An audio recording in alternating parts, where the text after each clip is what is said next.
Chapter 6 The Creature. Is this all some sort of dream? Asked Dave, feeling confused. How can you be here?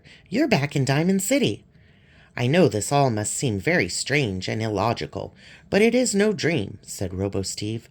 Now come on, I can bring you to where Carl and Spidroth are. Dave wasn't sure what to do. The figure in front of him looked and sounded just like Robo-Steve, but how could it be him? If you're really Robo-Steve, said Dave, tell me something that only he would know. Robo-Steve thought for a moment. Okay then, the golden robot said. I will repeat the words you said to me back in Villagertropolis, the words that convinced me to destroy my robot army and cease my plans for world domination. You told me that I didn't have to be who I was programmed to be. Look at me, you said. I'm a villager. I'm not supposed to do anything but trade and farm, but I've chosen to try and become a hero. Your words that day inspired me, Dave, and every day since I've tried to better myself and be the good person you saw inside me. It really is you, isn't it? Said Dave. It is, said Robo-Steve.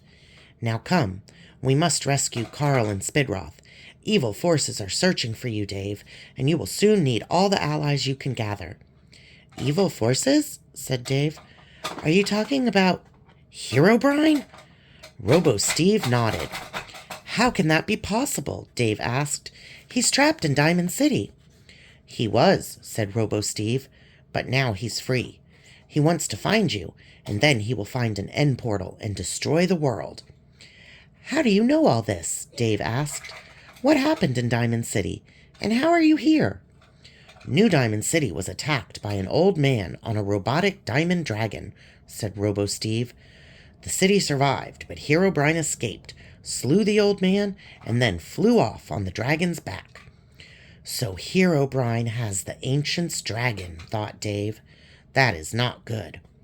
Herobrine was powerful enough on his own, so Dave didn't want to think about how powerful he'd be with a dragon. Was everyone in the city okay? Dave asked. What about Alex? Alex is fine, said Robo-Steve. Shortly before the attack, we learned that she can respawn, just like Steve. I suppose it makes sense, if you think about it logically, as she is Steve's clone. Well, that's good at least, said Dave, but I still don't understand how you ended up here. Then Dave was struck by a suspicious thought. Robo-Steve, he said, what happened to you when Herobrine escaped? I promise, I'll explain later, said Robo-Steve, giving Dave a smile. For now, please follow me. We don't have much time. But the cow, old woman thing, told me I had all the time in the world, said Dave. Not everyone down here is a friend, said Robo-Steve. She was lying to you. I guess she did also send an army of evil mobs to try and kill me, said Dave. I wonder where she disappeared to anyway. Just then, a drop of clear liquid fell to the ground, landing in between Dave and Robo-Steve. Dave looked up. Uh-oh, he said. Clinging to the ceiling was one of the most disgusting things Dave had ever seen. It was a creature with two heads, one of an old woman villager and the other of a cow, and 8 limbs, 4 cow legs, 2 villager legs, and 2 villager arms. It was clinging to the roof of the cave like a spider, and drool was pouring from both its mouths. All 4 of its eyes were glowing red. Battle stations! Dave yelled. The creature dropped to the floor between Dave and Robo-Steve, rearing up and hissing at them. Dave saw that both mouths now had razor-sharp teeth and long red tongues. Would you like me to read your fortune? The creature shrieked from both mouths. Look for the shapes! Look for the shapes, Dave! The creature charged forward towards Dave. Its 2 villager arms now had sharp claws on the end of each finger, and the creature slashed at Dave's shield. Robo-Steve leapt onto the creature's back, hacking away at it with his iron sword. "Rah!" the creature shrieked. "Robo-Steve, shall I tell your fortune? It doesn't look good." Dave rushed forward and started slashing at the creature with his diamond sword. One of the clawed hands went to grab him, but Dave quickly cut the hand off. "Rah!" the creature bellowed. It started bucking up and down, and Robo-Steve was thrown off its back. The other hand slashed at Dave, and he blocked the claws with his shield. The old woman head was looking down at Dave with its glowing red eyes. Dave held his shield firmly as the creature bashed away at it with claws and cow hooves. Out of the corner of his eye, he could see Robo Steve dodging out of the way as the cow head tried to bite him. Dave thrust his sword at the creature's belly. The blade went right through, but the creature didn't even seem to feel it. We've got to chop off the heads, Dave thought. That must be the only way to defeat this thing. The creature slashed at Dave again with its remaining claws.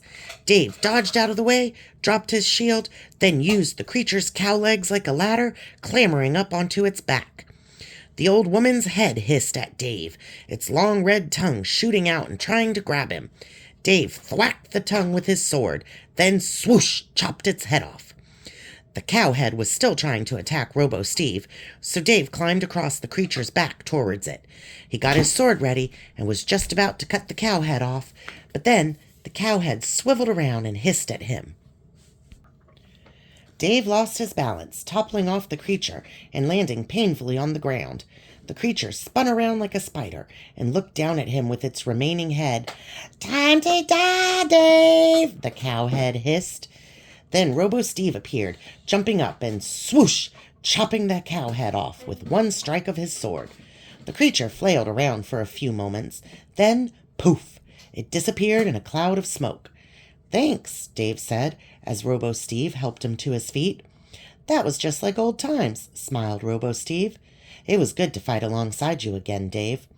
"Yeah, it was good to fight alongside you too," grinned Dave.